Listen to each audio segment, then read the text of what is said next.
अस्सलाम वालेकुम, मैं हूं मरियम नवाज और आज तारीख है 14 नवंबर 2024। आईनी बेंच जो कि 26वीं आईनी तरमीम के नतीजे में बना, उस आईनी बेंच ने आज अपनी कार्रवाई का बाकायदा आगाज किया और आज पहले दिन 18 मुकदमात एक तरह से सुने और उनमें से बेशतर मुकदमात को निपटाया गया। 9 मुकदमात की एक मुफस्सिल आप कह सकते हैं कि पूरी समाअत हुई और बाकी मुकदमात को खारिज भी किया गया। इन मुकदमात में क्या हुआ, आईनी बेंच के जो तमाम तर मेंबरान हैं वो 26वीं आईनी तरमीम को तस्लीम कर चुके हैं। 26वीं आईनी तरमीम की हियत से मुतालिक मुकदमा उनके सामने आएगा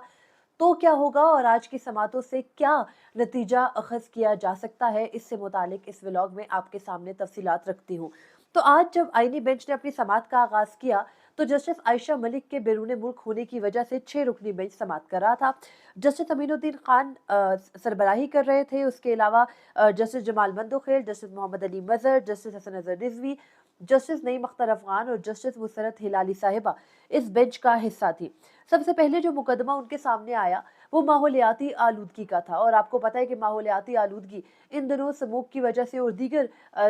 जिस भी तरह की बीमारियां और बारिशें नहीं हो रही है, माहौलियात की जो हालत है उसकी वजह से एक मौजूए बहस चीज़ है। इसी वजह से ये जब मुकदमा आया तो थोड़ा लंबा भी चला। इस मुकदमे में सबसे पहले जस्टिस मोहम्मद अली मजहर ने सवाल किया कि ये बेंच माहौलियात से मुतालिक तमाम मामलात को अब से देखेगा, जिसके बाद जस्टिस मुसरत हिलाली ने कहा कि मुल्क में जगह जगह हाउसिंग सोसाइटीज़ को तामीर कर दिया गया है और जस्टिस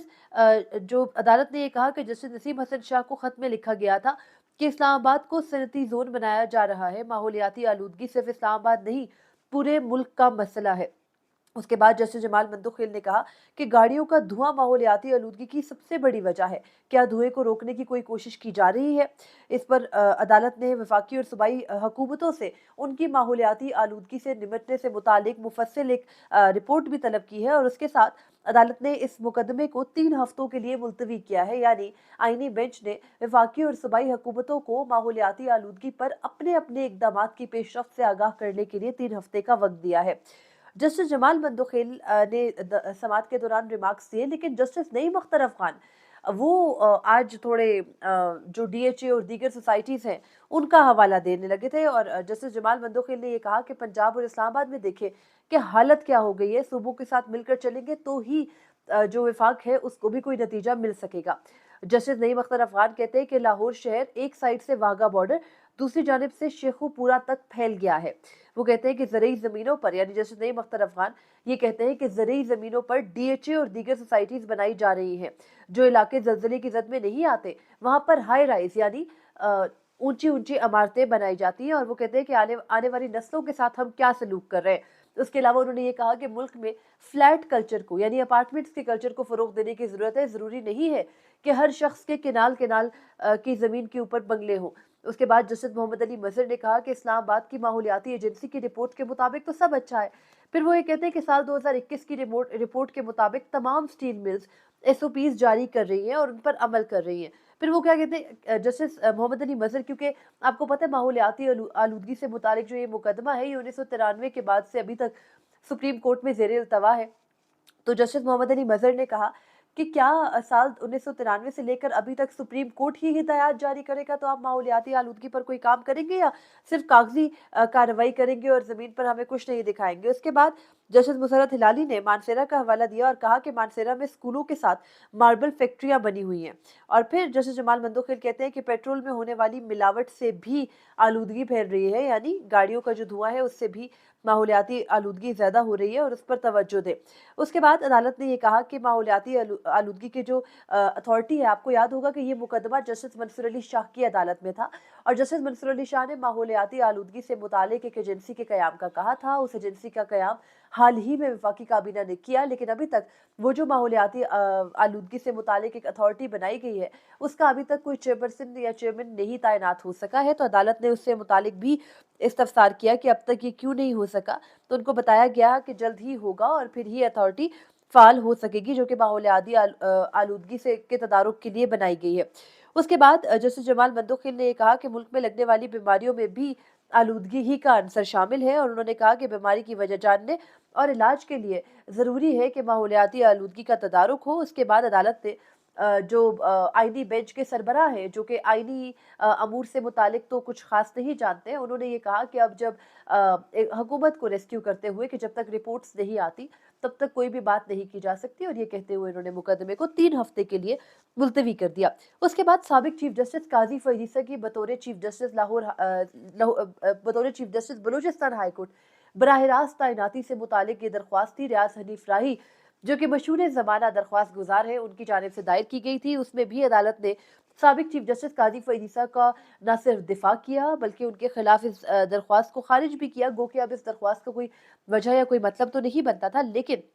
ये दरख्वास्त एक तवील अरसे के बाद इसकी नज़रसानी सामने आई, और इसमें अदालत ने ये कहा कि कोई भी जो रियाज हनीफ राही है, उनका मुद्दा ये था कि कोई भी शख्स बराह रास्त चीफ जस्टिस तैनात नहीं हो सकता। उसको रूल्स के मुताबिक, एक रिवायत के मुताबिक पहले जज लगना होता, और वज़ीर आला बलूचिस्तान ने काजी फ़ैज़ ईसा की तैनाती की समरी भी नहीं भेजी थी। तो उस पर जस्टिस जमाल मंदोखिल ने कहा कि नज़रसानी में हम असल केस को दोबारा नहीं खोल सकते। अदालती फैसलों के खिलाफ ये कोई एपीलेट बेंच नहीं है, बल्कि ये सुप्रीम कोर्ट ही का एक बेंच है। अब यहाँ पर मैं इस मुद्दे को ज़रूरी इसलिए समझती हूँ, क्योंकि अभी तक हम ये बात कर रहे थे कि क्या ये जो 6 जजेस बैठेंगे, इनका स्टेचर, इनका लेवल अपने साथी जजेस से ऊपर होगा? तो उसका जवाब आज एक तरह से जस्टिस जमाल मंदोखिल ने ये कहकर ज़रूर दे दिया है कि ये कोई एपीलेट फोरम नहीं है, बल्कि ये जजेस भी अपने साथी जजेस के बराबर ही हैं, और उनके फैसलों के खिलाफ बैठकर फैसले नहीं कर सकते। उसके अलावा जस्टिस मुसर्रत हिलाली ने ये कहा कि मुकदमात में ज़ातियात पर नहीं आते, और जो शख्स यानी जस्टिस काज़ी फ़ैज़ ईसा जो अब सामने नहीं है, उनकी जान अब छोड़ दें। जस्टिस मुसर्रत हिलाली साहिबा जो गुज़िश्ता रोज़ ये कह रही थी कि उनका जिन्ना हाउस हमले के बारे में सुन के उनके दिल को कुछ होता है, आज वो चीफ जस्टिस काज़ी फ़ैज़ ईसा का भी दिफ़ा करती हुई नज़र आई, और वो कहती है कि जो उनकी बराह रास्त chief justice Balochistan high court तैनाती का केस है, ये कानूनी कम और सियासी नोयत का ज़्यादा लगता है, और वो कहती है कि पीठ पीछे किसी की बुराई करने का कोई फ़ायदा नहीं है। और उसके बाद जस्टिस जमाल मंदोखिल कहते हैं कि रियाज हनीफ राही को कि आपने ये जो गैर संजीदा किस्म की दरख्वास्त दायर की है, क्यों ना इस पर आपके खिलाफ कार्रवाई के लिए मामला पाकिस्तान बार काउंसिल को भेजा जाए। उसके बाद जस्टिस जमाल मंदोखिल ने कहा कि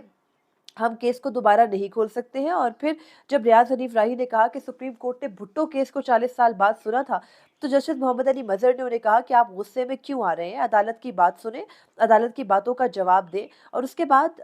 जब उन्होंने रियाज हनीफ राही ने ये कहा कि जो बलूचिस्तान हाई कोर्ट का रिकॉर्ड है वो मंगवा कर खोला जाए, तो बेंच ने कहा कि ये कानून बताए कि जस्टिस अमीरुद्दीन खान ने ये कहा कि वो कानून बताए कि जिसमें चीफ जस्टिस की तैनाती के लिए वज़ीर आला से या गवर्नर की समरी भेजना बहुत ज़रूरी था, और बातचीत करना बहुत ज़रूरी था, बराह रास्त तैनाती हो सकती थी। और अपने साबिक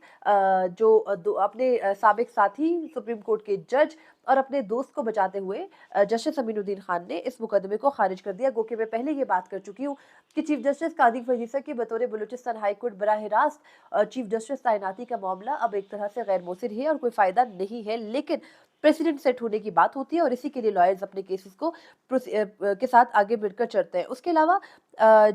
एक और मुकदमा जो अहम मुकदमा था, जो मैं समझती हूँ कि इसमें आईनी बेंच के सामने सबसे पहले लगा, गो कि सबसे अहम तरीन मुकदमा तो इसी आईनी बेंच की हियत, इसी आईनी बेंच के कानूनी होने से मुतालिक है। लेकिन एक और मुकदमा था 8 फरवरी 2024 का इंतखाबी शेड्यूल जो था उसमें तरमीम करने का, कि इंतखाबात को 8 फरवरी के बजाय मार्च के पहले हफ्ते तक किया जाए, उसको भी खारिज कर दिया, क्योंकि ज़ाहिर है अब वो भी जो ये तमाम तर मामला है 8 फरवरी के इंतखाबात का, वो भी गैर मुअस्सिर हो चुका। तो इस पर उन्होंने कहा कि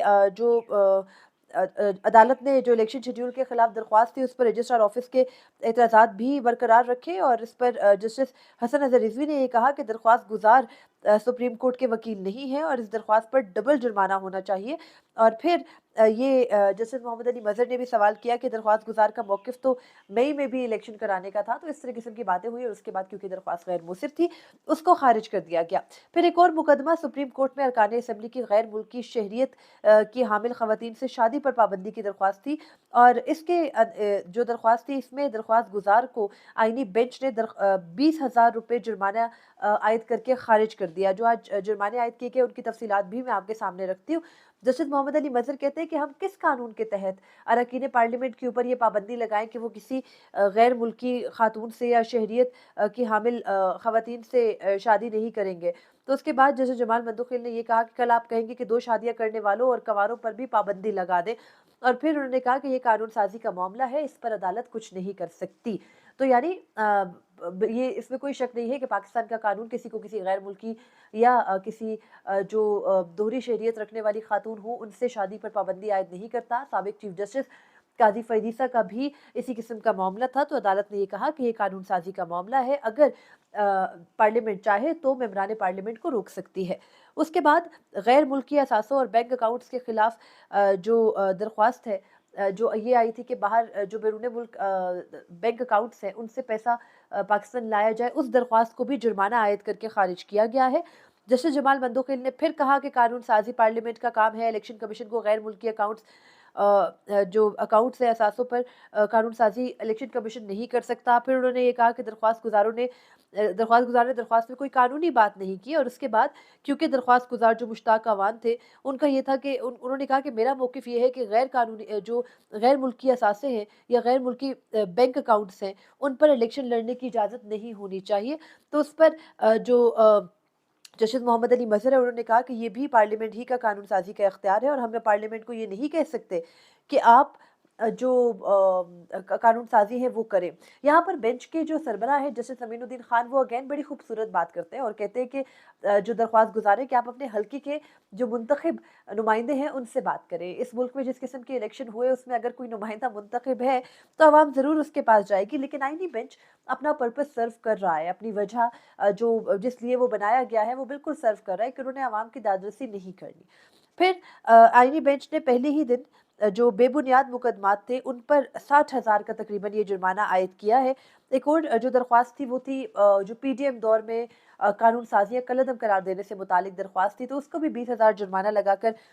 खारिज किया गया है। उसके अलावा जो गैर मुल्की जायदादों के खिलाफ दरख्वास्त थी उसमें भी 20,000 जुर्माना लगाया गया, और दीगर जो मैंने आपको बताया कि जिन दरख्वास्तों के ऊपर अदालत को लगा कि ये फ्रिवलेस पिटिशंस हैं और इनका कोई मकसद नहीं है, सिर्फ अदालत का वक्त ज़ाया करना मकसद है, तो उनको 20-20 हज़ार रुपये जुर्माना आयद करके खारिज किया गया, और यूँ मजमूई तौर पर 3 दरख्वास्तों को 60,000 रुपये जुर्माने के साथ खारिज किया गया। जस्टिस जमाल मंदोखिल ने कहा कि इस किस्म की फजूल जो मुकदमाबाजी है उसी के बिना पर सुप्रीम कोर्ट में 60,000 मुकदमात ज़ेरे इल्तवा हैं। उसके बाद आईनी बेंच के सामने review of judgments and order नजरसानी केस भी आया। आपको याद होगा कि पीडीएम हुकूमत ने जब प्रैक्टिस एंड प्रोसीजर कानून लाया और उस पर स्टे मिल गया था, तो उसके बाद वो review of orders and judgements भी ले आए थे,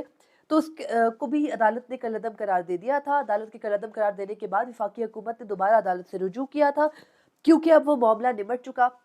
आज जस्टिस जमाल मंदोखिल ने एडिशनल अटॉर्नी जनरल को ये भी कहा कि अब तो आप आइन में भी तरमीम ले आए हैं, तो आप किस किस्म का रिव्यू चाहिए। तो उन्होंने कहा कि ऑर्डर के अंदर कुछ ऐसी ऑब्जर्वेशंस दी गई थी, कुछ ऐसे सवालात थे कि जिनमें अदालत को नजरसानी करके उनको हज़फ करना चाहिए, लेकिन अदालत ने केस गैर मुसर होने के सबब निपटा दिया। फिर मौलवी इकबाल हैदर, आपको याद होगा, बड़े ही आदी दरख्वास्त गुजार जब भी किसी अदालत का दरवाज़ा खटखटाते हैं एक अलग ही कहानी निकलती है। उनके ऊपर 5 साल तक सुप्रीम कोर्ट में दाखिले पर पाबंदी आयद थी, और उनकी पाबंदी के खिलाफ इस दरख्वास्त को, क्योंकि 5 साल का अरसा पूरा हो चुका था, तो उसको भी खारिज कर दिया गया, गैर मौसिर थी। फिर आरिफ अलवी जो कि बतौर सदर मुमलिकत उनके तकर्री के खिलाफ दायर दरख्वास्त थी, जहाँ अदालत ने हर दरख्वास्त को खारिज किया, वहाँ इस दरख्वास्त को पेंडिंग रखा गया है, और इस दरख्वास्त में दोबारा नोटिस जारी करते हुए समात मुलतवी किए, क्योंकि जो दरख्वास्त गुजार के बताए गए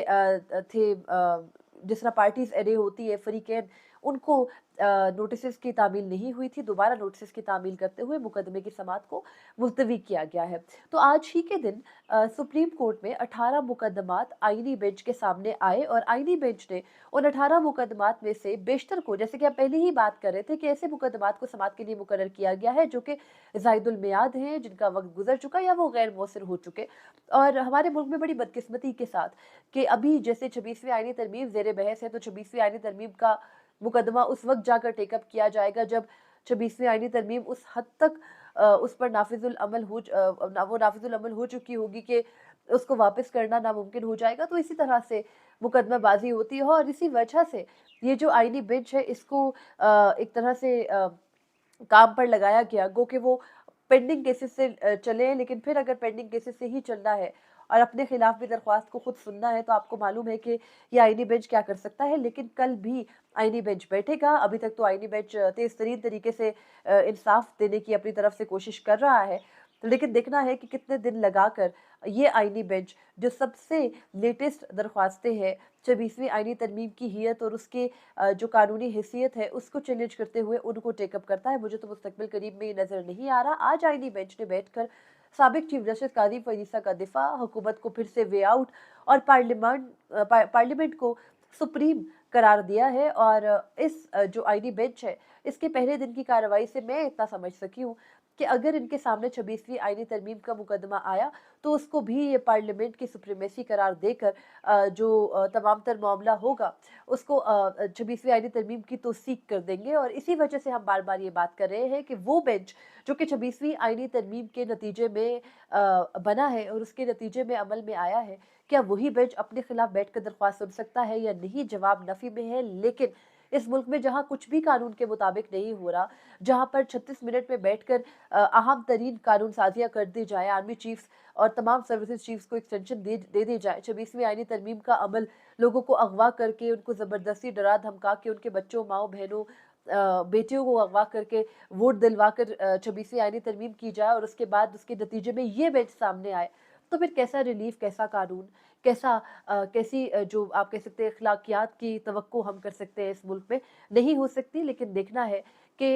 सुप्रीम कोर्ट का जो ये ऊँट है ये किस करवट बैठता है, क्योंकि इस वक्त जो इंतज़ामी सतह पर तमाम तर मामलात हैं वो भी आईनी बेंच ही के सामने है। और आप ये कह सकते हैं कि सुप्रीम कोर्ट के अंदर इस वक्त 2 चीफ जस्टिस हैं और super chief justice Aminuddin Khan साहब ज़्यादा जो ताकत है वो रखते हैं जो एक रूटीन के चीफ जस्टिस याया खान आफरीदी है उनके मुकाबले में। लेकिन देखना है कि मुस्तकबिल में क्या इसी तरह से चलता रहेगा? क्या सुप्रीम कोर्ट के जजेस सब्र करके हाथ पे हाथ धरे बैठे रहेंगे या फिर वो कुछ एक्टिवली अमल भी करेंगे? ये हमने आने वाले दिनों में देखना है। इससे मुतालिक एक खबर के पीछे भी हूँ, जैसे ही मिलेगी आपके सामने ज़रूर रखूँगी। तब तक के लिए मुझे इजाज़त दीजिए। अल्लाह हाफ़िज़।